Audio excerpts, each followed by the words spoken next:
Hello, I'm Timothy Tew, owner of Tew Galleries, and today I'm with America Martin, a Los Angeles-based artist who's gaining a national reputation for her paintings, her works on paper, and even her sculpture. America's work is notable for the strong forms, the lyrical and equally strong lines, and the bold and dynamic color. But these are things we could say about many artists.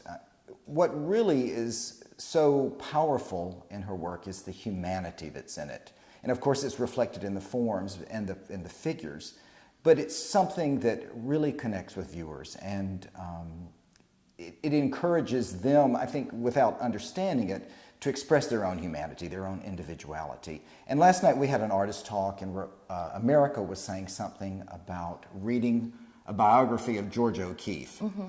And I thought it was very interesting and says a lot about who you are and how you look at art and what you want to express. Can you pick up with that and kind of go over that again, and we'll see where it leads? Yeah, sure. So it's called A Portrait of an Artist, and she had a remarkable life and career, but I thought it was really interesting that she had said several times that the only paintings she cared for were her own.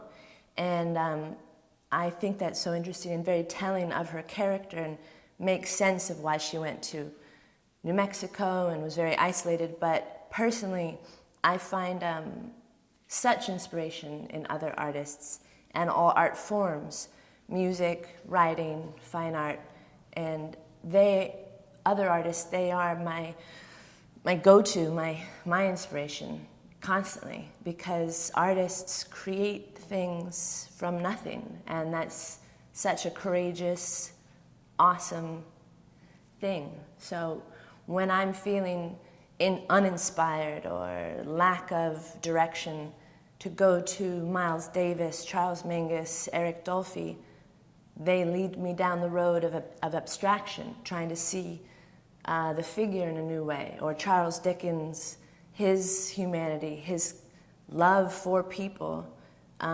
always gives me the faith to look a little deeper, a little bit more tenderly at something that I've looked at 100 times. So I just think it was really interesting to hear that in a biography of an artist that I really admire. Yeah, it's a very interesting statement, but it's very reflective of a lot of things we actually see today, where people try to avoid influence. Right. Don't you see that? Absolutely. I think that people like to appear uninfluenced or alone. They want to be completely original. But I mean, even the Medici family, where they were the first to bring the Roman sculptures into Florence. Like, they were turning backwards and honoring the art that came before. And I think that's just like the most exciting thing, because you can't go forward unless you look backwards. Right. And no one's an island. We're all influenced by other people. Well, what was so exciting for me when I first saw that card that Corky brought in of your work was that you knew something. You knew something about these artists that had influenced you. It wasn't just mimicking it, or it was just like you channeled it in a new way, and that's remarkable to me. Oh, that's very because kind. I think people are scared to do that, and I think that really ties in with your ability to be yourself. It's childlike in many ways. It's very precocious. Tell us how you got to that. Was there anything in your formation in particular that helped you be that way? Well, I fell in love with art when I fell in love with Vincent van Gogh's work, and I copied every one of his. The way I learned how to mix paints was trying to copy the colors that I saw in my terribly faded book. I mean, when I first saw the portrait of his room, mm-hmm. Like the fact that the color in the actual painting of the walls was periwinkle. In the book, it was like a turquoise blue. It was like reading a different translation of a poem. I was just jumping up and down, like trying to take off my shoes in the middle of the museum, because it meant everything was different. So for me, like the colors and learning from old masters, like this is the way, like for me, other writers, they read other writers to understand history. I don't know, it goes backwards and forwards, but Yes. It's the way you are. Well, I think the thing about it is you allow yourself to be what you are. And I see a lot of artists who, they're talented, you know, but they have a difficulty building a career. And I think a lot of it has to do with what we're talking about, maybe an inability to get over hurdles and express exactly who they are. Do you have any advice for people like that? Because artists are going to be watching this, hopefully, and they're going to wonder why you're successful and they're not getting perhaps the same amount of success. And of course, there are ebbs and flows, as I've seen in this business, but anything to say about that? Oh gosh, the only, I don't think of myself as one to give advice to another artist except to just never stop. I have friends who are writers who didn't get a break and they didn't make what they thought they were going to make at a certain age, and they've given up, and that's, to me, the saddest thing ever. You know, Vivian Maier took photographs for her entire life, and yes, it was all found in a storage unit, but the work is amazing. And I think if I didn't sell anything, I'd still be painting. I'd still be doing other jobs that I've had a million of, but definitely I'd be painting because it's something that I do 100% for myself. Yeah. It's like the way that I translate or digest living is when I see something or feel something, it just stays with me and I can't be done with it until I've put it on paper or canvas or written down something. Right. So only advice to an artist is to never stop, because if you stop like saying yes and listening to the little ideas that come, they do turn off. And then you're like a tree without leaves, and it's always winter. Mm-hmm. Well, that's very well put. But I think something you said that really caught my attention is you've got to do it for yourself. Yes, absolutely. Because then it comes from a place of truth. Right. I have tried often to copy myself. Sometimes if something sells or a gallerist is like, oh, well, we would like something more like this. Again, I'm miserable at copying myself. Yes, I feel that a lot of my work is figurative and then repeats itself in subject matter, but it's, I don't know, Rothko once said he never did commissions, because a commission means that someone wants you to repeat something that you once upon a time did. And he goes, an artist can't go backwards. They're in constant step of motion, forward motion. And of course it's Rothko, and he can do anything he wished. Right. But I love that idea. Well, he could do anything he wished because that's who he allowed himself to be. Exactly. That. Not because... No, of course. He allowed that out, yeah, so that's what's important. I was wondering, how do you deal with the fact that you've had so much success and there are people who go, oh, we like a certain thing, or clients prefer a certain thing, or... How do you work with that? Is it just simply you just say I've got to do what I do, or do you have ways of equalizing that?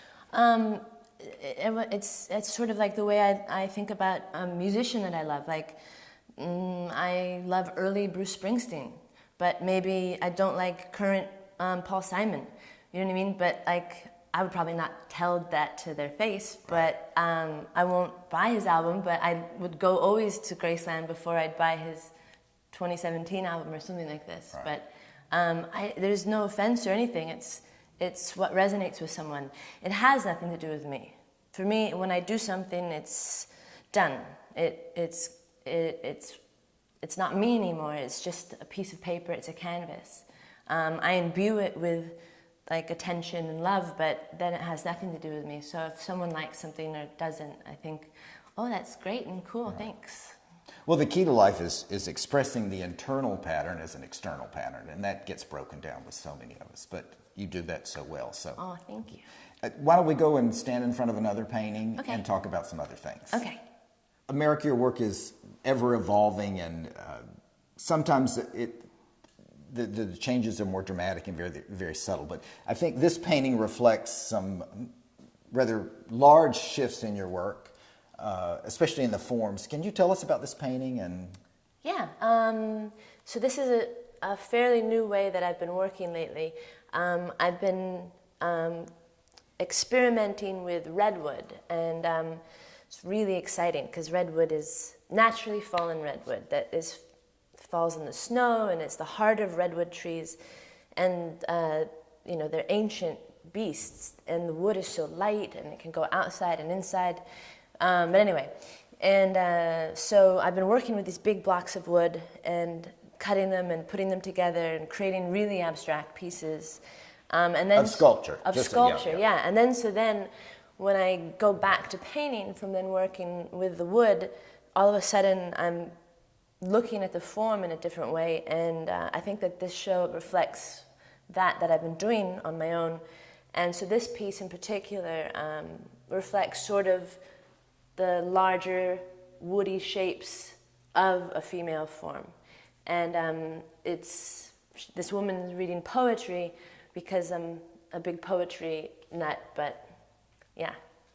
Yeah, this work is a bit more foundational, or you feel a structure here, a kind of weight to it. Right, yeah. It's really fun for me to see it on the one-dimensional surface, from working three-dimensionally to then going back to a plain surface. It's really fun to attack it in a different way, but still just with paint. And pink is a color that I've been very much into for some reason also, but treating it not as pink, treating it as such a brash, heavy color as burgundy or green. So when I use it as an undercover, All right, I can hear, right. absolutely, it sort of like sets a light and makes these heavier colors feel a little bit more light. And the pink feels more substantial. And all of that stuff is really important because even though it's subtle, and it may not show up per se, it really is present. It's that finesse that vibrates in a painting. Oh, fun. That's cool, yeah. That's sort of what I was going for. I love seeing that. Like, gosh, who does it so well? Avery, Milton Avery, his underpaintings, I mean, the colors that he uses are so harmonic. Like, how do you say this word? Harmonic. Harmonious. Yeah, and because, these purples or yellows, but it's because of the underpainting that they resonate. And also Rothko again, but like the blending of colors and the undercolors really can make, set a light and set aloft a different color. Yeah, it's a kind of vibration, a spiritual vibration. Yeah. And it's interesting you talk about Rothko earlier, and I had not thought about that, but you do see kind of, well, in many ways, Rothko present in these. Oh, well, that's a huge... I mean, you told me to see that, but no, it's definitely there. You also mentioned, though, that you mix mediums. Right, well, my paintings are all oil and acrylic. I love acrylic because it dries so quickly, and I love oil because it dries so slowly. But they don't like each other, oil and acrylic. So they kind of run on opposite sides of the canvas. But I like that. When you get the buildup of layers, you can see that it's doing something on its own. But when I varnish it, I always varnish my paintings with a UV-friendly varnish, and then it is sort of mummified forever. And I like that permanence. So I like your finish on your paintings. That's kind of a secondary thing, but I do like that. You were also mentioning earlier in a discussion we were having about the female figure, the female form, and of course artists have always been in love with the female form. It's something that was kind of striking to me when I started hearing artists talk about the female form. And it has nothing to do with sexuality, it's just the shapes. And so, I mean, it's sensual, but it's the shapes. Tell us, because I think a lot of people don't understand why the female form or nudes are so important just as an expression of essence. Right. Well, gosh, I mean, since the dawn of time, I mean, the female form has been from the crude figurative sculptures of fertility goddesses. I mean, the female form has been this sacred shape. Right. The breasts, the belly, the hips, these are shapes that bring life, that need to be honored, and you find beautiful sculptures honoring these shapes. And then getting into Roman sculptures, they were the first ones to really set it aloft, and then the Greeks. And then it went sort of down, and then they've brought it back. It's just so interesting to look through history and see how the female form, well, actually, no, the male form was honored just as much in the Greeks. But for me, the female form is so so graceful, so reverent, and I always love to turn to it because there's another way of looking at it. There's another viewpoint to be seen or attack it again, sort of like this. Like, this is not generally understood as a foot, but this to me is the arch of a foot. And so it's interesting to look at it differently, but I also love seeing how other cultures do the figure, the form. African sculpture, especially in New Guinea, gosh, they've got it down. I don't know, I can go on and on, but yeah, throughout history, the female form has been something that's so tried and true. It's just pleasing. It's soothing to look at the female form.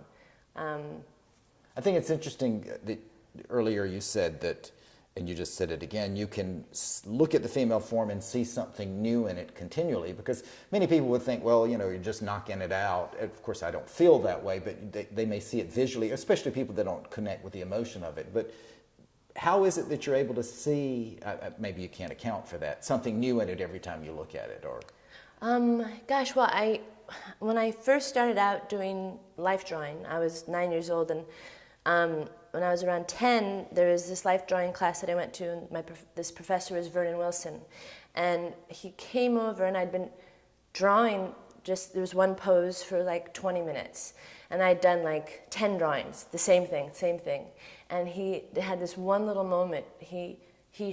I say he taught, but he taught, so he shared his ideas, which to me is like the most gracious way a teacher can teach. Right. When you looked around the class, no one was creating art in his style. Everyone was doing their own thing, which is the best example that a teacher actually is teaching. But kindling a fire as opposed to filling a bucket, what Eleanor Roosevelt said. But anyway, so he came over and he saw that I was just doing the same drawing of this figure over and over again, and he goes, look at that tilt to the hip. And I was like, oh. He goes, try to get the motion in it. And, you know, I was young, but I got that I was just looking at it one way, and then to realize that the hips had this tilt and this motion, and they were always going to be moving.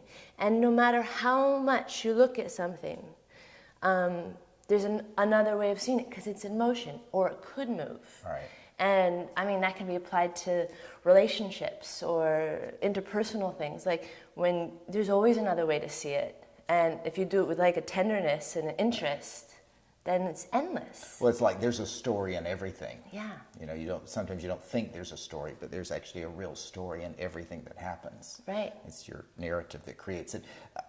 I want to go look at another painting here, but I wanted to point out that, you know, like, this is a solid pink, and the one we're going to look at has more flowers in it. I just wanted to then talk about how maybe your personal life reflects into your paintings. Okay. Okay? Thank you. America, before we wrap this up, let's talk about this painting and some of the differences in here, because I know you were mentioning earlier you have a garden, and that's coming into this. Yeah, so this piece is a little different because I treated the background with outline.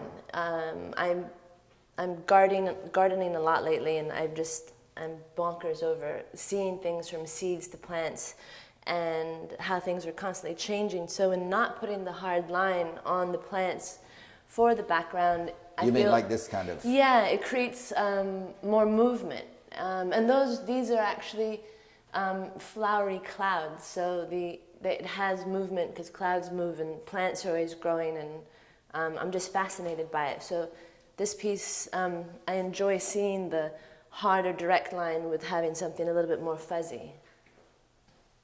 So the paintings are reflective of what you're going through at the time. I mean, very much so. Absolutely. It's funny, I make, a number of pieces, but even throughout the years, I remember what I was doing or what book I was listening to at the time for each piece. It's definitely reflective, almost like a personal diary of what I'm influenced by, what book I'm reading, what music that I'm interested in. For sure.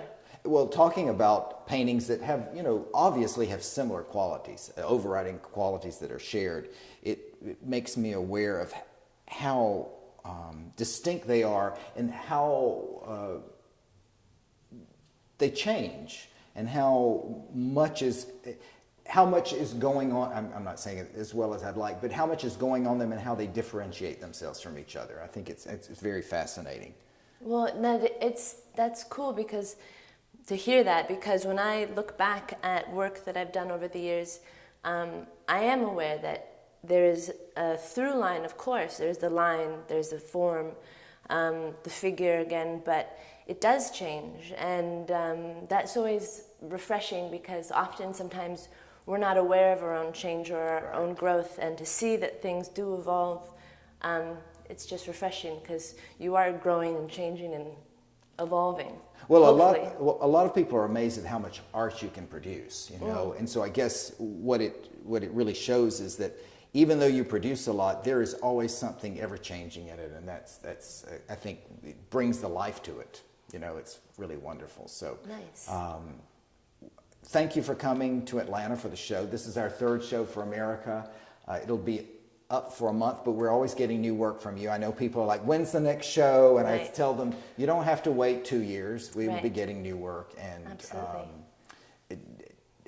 let me just say one thing about your name. People are always fascinated by the name America, and it was given to her by your mother, right? Yes, I did not give myself You didn't this make name. it up, but No. she did. So Yes. she knew how to. And Martin is your birth name as well. So yeah, America so, Martin, yeah. So well, good. Thank you so much for the opportunity and showing your beautiful gallery again, and it's a real pleasure to be here again. Yeah. Well, we're thrilled to have you. Let me give you a hug on camera. Okay, thank you.